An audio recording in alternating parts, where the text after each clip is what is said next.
ნამდვილად ასე არის, ანუნა. ყოველ შემთხვევაში არიან ადამიანები, რომლებიც ამ საქმიანობით დიდი ხანია არის დაკავებული და იქ კითხვის ნიშნები შეიძლება ვიღაცისთვის უფრო ნაკლები იყოს, მაგრამ ის რომ ქართული ოცნების პირობებში თბილისის და თბილისელების ხარჯზე ფულის კეთება არის ერთ-ერთი მთავარი კორუფციული მიმართულება, ეს არის ფაქტი. ამ ხალხის ნაწილი, მათ შორის წინა ხელისუფლების დროსაც საქმიანობდა ზუსტად იგივე საქმიანობით, ოღონდ მათი კომისია წულუკიანი და ამ კომისიის, ამ ფსევდოკომისიის და ამ სამარცხვინო თავყრილობის მონაწილეებს ეს კითხვები არ უჩნდებათ მათი წარმომადგენლები და მათი დეპუტაციის და სხვა ბიზნეს ელიტის წარმომადგენლები როგორ ახორციელებდნენ ასეთი ტიპის მშენებლობებს წინა ხელისუფლების დროს. სინამდვილეში საქმე არის მარტივად ხელისუფლებასთან სიახლოვე არის ის, რასაც რისი გამოყენებაც ხდება ხოლმე იმისათვის, რომ განადგურდეს ჩვენი ქალაქი და ჩვენ ქალაქში ცხოვრება გახდეს შეუძლებელი და ეს ნამდვილად ასე არის. წუთით რომ დავივიწყოთ ეს სახელები და გვარები, ჩვენ ნახავთ, რომ ეს მშენებლობები ხორციელდება ყველანაირი ურბანული წესების უგულებელყოფით. ეს მშენებლობები ხორციელდება ყოფილ სარეკრეაციო ტერიტორიებზე, ეს მშენებლობები ხორციელდება ყოფილ პარკებში, ვიღაცის ეზოში, სადღაც სპორტული მოედანი, სადაც უნდა ყოფილიყო ასეთ ადგილებში და ისტორიულ უბანში და ამ ყველაფერს ხსნის იცით რა, ის რომ ხელისუფლების წარმომადგენლებისთვის ეს ყველაფერი შესაძლებელი არის, ჩვენ ქალაქში არა მარტო ურბანული და სატრანსპორტო თვალსაზრისით გვაქვს უმძიმესი მდგომარეობა, არამედ ეკოლოგიური თვალსაზრისით თბილისი არის ერთ-ერთი ძალიან საყურადღებო და მძიმე ადგილი, ვინაიდან მწვანე სივრცეების რაოდენობით საშუალო ევროპულ მაჩვენებელზე ალბათ რამდენჯერმე თუ არა 10ჯერ ნაკლები არის თბილისში მწვანე საფარი და ამ მწვანე საფარის განადგურება თავისით კი არ ხდება. ამ მწვანე საფარის ადგილზე ქალაქის განაშენიანებულ ტერიტორიებზე ხდება ამ კორპუსების მშენებლობა. ისტორიულ უბანში ხდება მაგალითად აი ისტორიული კედელი, რომლის შენარჩუნებაც იყო ერთადერთი პირობა ამ სამშენებლო ნებართვის, ეს კედელი თქვენს რომ პროცესში დაგვენგრაო, მაგრამ დაანგრიეს. ლაღიძის 12-ზე მაქვს საუბარი, აქაც დეპუტატს ეკუთვნის ეს ტერიტორია და დაანგრიეს, პლუს კიდევ სართულები დაამატეს და ქალაქის ისტორიულ ლანდშაფტს ანადგურებენ. აღარაფერს ვამბობ უშუალოდ ივანიშვილის პროექტებზე, ანუნა. ათეულობით და ასეულობით მილიონის შემოსავალი მიიღო ივანიშვილმა მხოლოდ რამდენიმე პროექტით. ეს არის იპოდრომი, სადაც ვისოლ ჯგუფმა და ფხაკაძეებმა შეიძინეს ეს ტერიტორია 77,000 კვადრატული მეტრი. და იქ აპირებენ 6 ცათამბჯენის აშენებას, რომელთაგან ყველაზე მაღალი არის 77 სართული. წარმოგიდგენიათ, იქ სადაც უნდა იყოს ქალაქისთვის მართლა ერთ-ერთი უნიკალური და უკანასკნელი მწვანე სივრცე, ამის განადგურებას აპირებენ, იმიტომ რომ ივანიშვილმა ეს ტერიტორია გაყიდა 80 მილიონად. იგივე შემიძლია გითხრათ ლაგუნა ვერეს და აბრეშუმის ფაბრიკის ტერიტორიაზე. 2 55 სართულიანი ცათამბჯენის მშენებლობა იგეგმება ამ ტერიტორიაზე, ქალაქის ისტორიულ ნაწილში, ქალაქის ერთ-ერთ ყველაზე პრობლემურ სატრანსპორტო კვანძზე და ეს ტერიტორიაც თავად ივანიშვილმა ქართულ ფონდიდან 85 მილიონ დოლარად გაყიდა. და როდესაც ივანიშვილი ასეთ თამასას აწესებს, რა თქმა უნდა, ის ხალხი, რომელიც შეკრებილი არის ქართულ ოცნებაში, იმ ხალხისთვისაც ძალიან მკაფიო სიგნალია, ეს ყველაფერი შესაძლებელია. ივანიშვილი და კალაძე არიან ამისთვის ტონის მიმცემები. კალაძე და ივანიშვილი არიან ბენეფიციარები ყველა ამ უკანონო მშენებლობის. და უშუალოდ კალაძე მდიდრდება ყველა ამ კორუფციული გარიგებიდან. ან იღებს რაღაც ტიპის პოლიტიკურ დივიდენდს, იმიტომ რომ კალაძის პოლიტიკური საჭიროებაც ხო ეს არის, რომ დაალაგოს ასეთი რაღაცეები, ვინც არის მართველ ელიტაში, მათთვის შესაძლებელი გახადოს ასეთი ტიპის მშენებლობების წარმოება და ჩვენი გაუბედურების და ჩვენი ქალაქის განადგურების ხარჯზე გასცეს ასეთი ნებართვები. ოღონდ მინდა გითხრათ, რომ ეს არ არის არავის ეგონოს, რომ ეს არ არის ვიზუალური ესთეტიკა და ხშირად ამბობენ ხოლმე, რომ აშენებს ხო არ ანგრევს, ხო და ქალაქში მწვანე სივრცის ადგილას კორპუსი რო აშენდება, სპორტული მოედნის ადგილას კორპუსი რო აშენდება, ჰაერი რომ აღარ არის, წასასვლელი რომ აღარ არის, ეს ყველაფერი იცით რაზე აისახება? ჩვენს ფიზიკურ და ფსიქიკურ ჯანმრთელობაზე. ჩვენ ფიზიკურ ჯანმრთელობაზე აისახება ამდენი დაავადებები, მოზღვავება, ბავშვებში ონკოლოგიური დაავადებების, ზრდასრულებში დაავადებების, ეს ყველაფერი კავშირში არის ჯანსაღი ცხოვრების წესთან და ჯანსაღი ცხოვრების წესი იწყება საცხოვრებელი გარემოდან და საცხოვრებელ გარემოში შენ კორპუსს რო ჩაგიდგავს ვიღაცა დეპუტატთან დაკავშირებული კომპანია, აქედან იწყება ყველაფერი.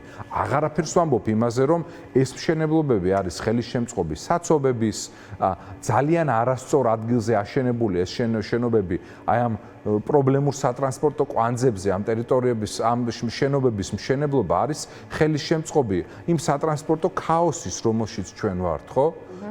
ურბანული და სატრანსპორტო საკითხები პირდაპირ არის გადაჯაჭვული ერთმანეთთან. კი ბატონო, და საბა აუცილებლად მინდა ვახსენო ასევე უსაფრთხოების თემაც, ხო? და ის სულ რამდენიმე წუთის წინ სხვათა შორის სოციალურ ქსელში დაწერა მოქალაქემ ნატალია მესხმა, რომ მირცხულავას მე-7 კორპუსშიო ლიფტი ჩავარდა, შიგნით 5 კაცი ვიყავით, სანამ რამე უბედურება არ მოხდება, არ უნდა დავიწყოთ ბრძოლა. დღეს მე და ჩემი 17 წლის შვილმა სიკვდილს ჩავხედეთ. თვალებში რაღაც დამჭერმა მექანიზმებმა ჩამოგვიყვანა 22 სართულიდან ტორმუზებით, ანუ მხრუჭებით ბეწუზე გადავრჩით 5 ადამიანი და ხმა არ ამოვიღოთო, წერს აი მოქალაქე და ეს არ არის ხო პირველი შემთხვევა, ძალიან ბევრი ესეთი ლიფტების უსაფრთხოება ცალკე მიმართულება არის, რაზეც მე დიდი ხანია მინდა გითხრავს საუბრობ ამას.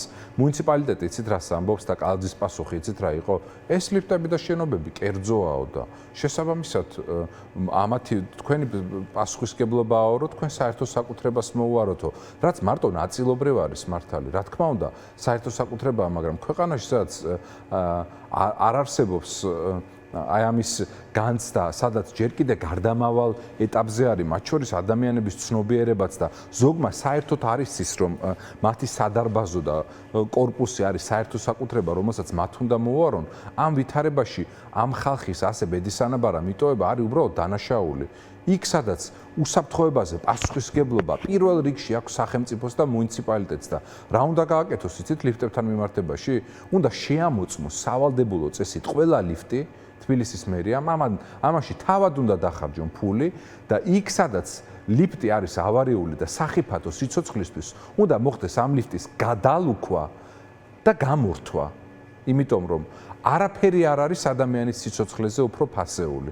შეიძლება ეს პოლიტიკურად წამგებიანი იყოს, შეიძლება ვიღაცას არ მოეწონოს, მაგრამ ამას ჭირდება კანონმდებლობის ცვლილება და პასუხისგებლობის გათავისება, რომ კი, ეს არის ვიღაცის კერძო საკუთრება, მაგრამ როცა ხედავ, რომ პრობლემა არის სისტემური და უამრავი მსხვერპლია წლის განმავლობაში, უამრავი დასახიჩრებული ადამიანი ვიცი, მე პირადად აი ამ ლიფტებთან დაკავშირებული შემთხვევებით, ხო და არაერთხელ გვინახავს მსხვერპლი. ამას ჭირდება პასუხი.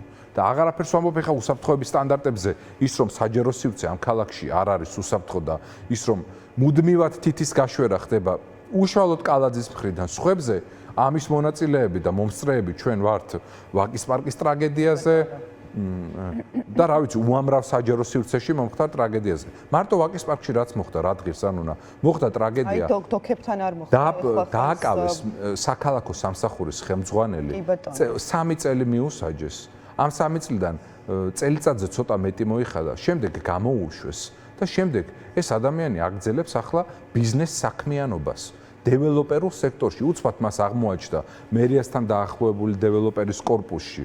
საუბარი მაქვს გიგა გიგაშვილზე, რომელიც დაკავებული იყო ამ საქმეზე ერთ-ერთი ადამიანი, რომელსაც აღმოაჩნდა მერიასთან დაახლოებული დეველოპერის კორპუსში ბინა და უცბად სულ რაღაც არჩევნების პერიოდში თუ არ ვცდები 2000 არჩევნებიდან სულ მალე ადგა და $100,000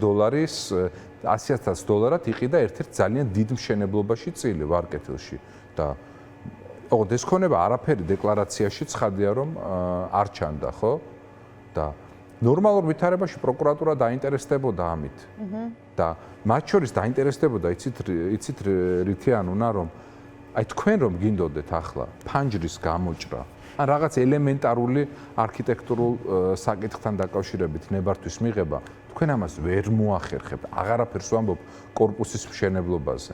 აღარაფერს ვამბობ, უნდა ნახოთ რა პასუხები აქვს, რა პასუხებს გასცემს უბრალო მოქალაქეებზე თბილისის მერია და თბილისის მერიის დაქვემდებარებული სამსახურები, რომ აქ არ შეიძლება მშენებლობა, მერია არ მიიჩნევს საჭიროდ, მას ვისაც მათ შორის კანონით ეკუთვნოდა მშენებლობა, თბილისის მერიამ აუკრძალა მშენებლობა და თვითონ ზუსტად გვერდზე ნაკვეთზე, მაგალითად გლდანში ჩემი კოლეგა საკრებულოში მიხეილ კაკაურიძე დიდი ხანია ამაზე საუბრობს, ზუსტად გვერდზე ნაკვეთზე მოხდა გაცემა მშენებლობის ნებართვის. მაშინ როცა იქ ერთ-ერთ გვერდზე ნაკვეთზე უარი უთხრეს ადამიანებს და ეს ცხადია არის სისტემური ძალიან მაღალი დონის კორუფცია, სადაც ეს ხალხი პოლიტიკოსები ხომ არ არიან, ხო მათი დიდი ნაწილი, ვინც თქვენ ჩამოთვალეთ, ხო? ზოგი შეიძლება მართლა ლეგიტიმური ბიზნეს საქმიანობით არის დაკავებული დიდი ხანი, მე რა თქმა უნდა, ყველაფერს ეჭვქვეშ არ ვაყენებ, მაგრამ ამ ადამიანების უმრავლესობა არ არიან პოლიტიკოსები.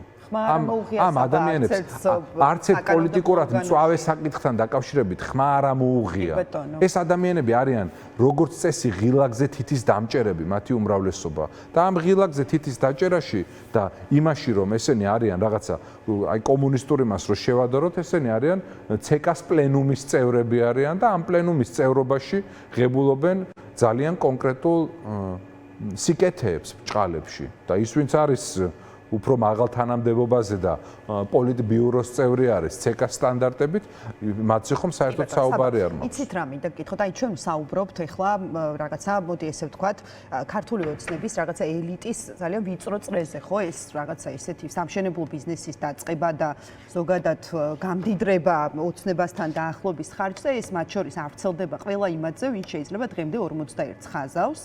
და მეც მათ შორის ვიცნობ სხვათა შორის ეს ადამიანს, რომელსაც არც რაღაცა ძლიერი ფინანსური მდგომარეობა არ აქვს, არც ძალიან კარგი სამსახური არ აქვს. უკმაყოფილოც არის, რაც ხდება იმით, მაგრამ რა ვიცი, არჩევანის წინაშე რომ დააყენო, მაინც 41 შემოხაზავს და იცით რა მინდა გკითხოთ, აი ასეთი ადამიანებთან, აი რა ტიპის საკომუნიკაციო ენა შეიძლება რომ გამოვნახოთ, ან როგორ უნდა დავანახოთ ასეთ ადამიანებს, რომ რეალურად ის რაც ხდება, ანუ მათი პრობლემაც არის, ანუ აი მათაც რაღაცა მათი იგნორირებაც ხდება სწორედ იმ პოლიტიკური ძალის მხრიდან, რომელზეც მაინც ის საბოლოო ჯამში არჩევანს აკეთებს. ხო, აი აგერ გავიგეთ, რომ თურმე რძეს ვერ დალევ ქვეყანაში, მართლა ისეთი ვითარება ყოფილა, აღარ მაქვს საუბარი რაღაცა კორპუსებისთვის, მშენებლობის რაღაცა ნებართვაზე. ხო, და ამ რძეს ყველა ხოსვამს, ის ქართული ოცნების წარმომადგენელიც ხოსვამს, მისი ოჯახის წევრიც თუ ასე შემდეგ. ხო, რა ვიცი, რაღაც საკუთარ თავზეც არ ადარდებთ თუ რა დამოკიდებულება შეიძლება ამოვიკითხოთ აქ. ეს ყველაფერი ანუნა არის პოლიტიკა და საზოგადოებამდე ეს უნდა მივიტანოთ.